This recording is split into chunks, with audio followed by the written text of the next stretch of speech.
Hi, it's me again with Corel Tips and Tricks.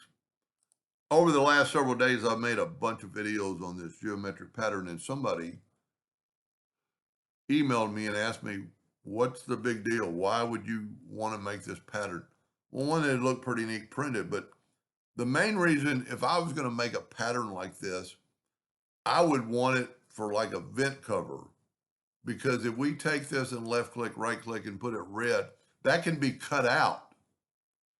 And if you had a vent cover, like an intake for a air conditioner or a fan or anything, you could make it whatever size you wanted. Of course, this particular shape you'd want to alter. So what we're going to do, we're going to alter it. I'm actually going to, I should have used this shape, but I'm just going to use this shape. And I'm going to hit P, put it in the center of the page. Then what I'm going to do is I'm going to take a rectangle by holding down the shift and double click the rectangle tool and then holding down the shift key and have it grow inwardly. And I don't really care where it is right now, but if we select both those and go intersect, now I have box, a square box, and you could, well, you know what? Let me back up here. Let me nudge these out of the way. Let me set my nudge factor on like 10 inches, ought to be good. Let me nudge my rectangle out of the way, and let me nudge my intersect out of the way. And now that won't particularly, cut out because these lines are not going to let it cut out.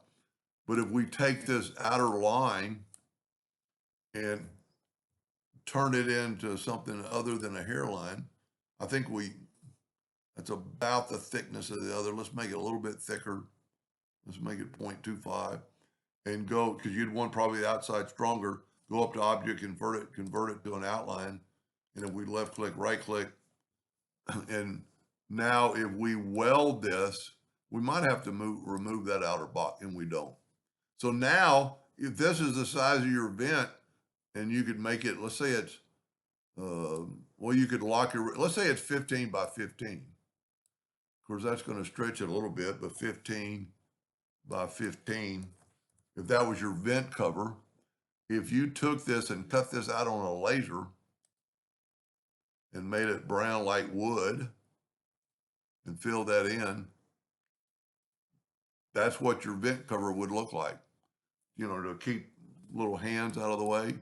Now you want to make sure it's thick enough. So by doing that, you could just, you'd have to adjust your deal. But if we zoom in here and take our parallel dimension tool and measure from like right there to right there, see, that's only 1/8 of an inch. So you'd probably want it 1/8 of an inch would work. It would be strong enough. You could actually put some center lines across the top or make 4 of them and put them together. But the other reason you would make something like this is a text effect. Let's go left click, right click. Let's make that text red. And let's take our object. Of course, we're a little bit little, so we're going to take the text and scrunch it down. And I could have made it the right size. But what I want to show to make this effect, I'm going to intersect that. And I'm going to move it out of the way. And then I want to move my wordage out of the way. And look at that text effect. You could make that outline thicker. So to take that outline, go up to object and turn it to a curve. And when you do that, you can make it something other than a hairline and make it quite, well, that's too thick. Make it quite good looking, like a text effect. And if you took that inside and made it blue, you got a pretty neat, and you could keep going from there. Because that's not a line anymore, that's an object. And if you took the Smart Fill tool, set on, well, let's go yellow. And you could do, in sporadic colors of it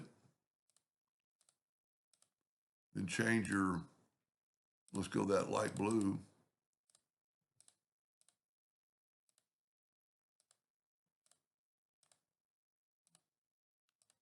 mean, look at the possibilities. Now, if you wanted to do that and you wanted to go, let's print on a black t-shirt, go up to object, order, back a page, and there's what your text effect would look like. And you could, you know, fill them all in or have the color of the shirt shining through. But anyway, well, I don't know why I draw them. I draw them because they're, you know, just using your imagination and things you could make. But anyway, hope that helped a little bit. Thank you for watching and answered his question.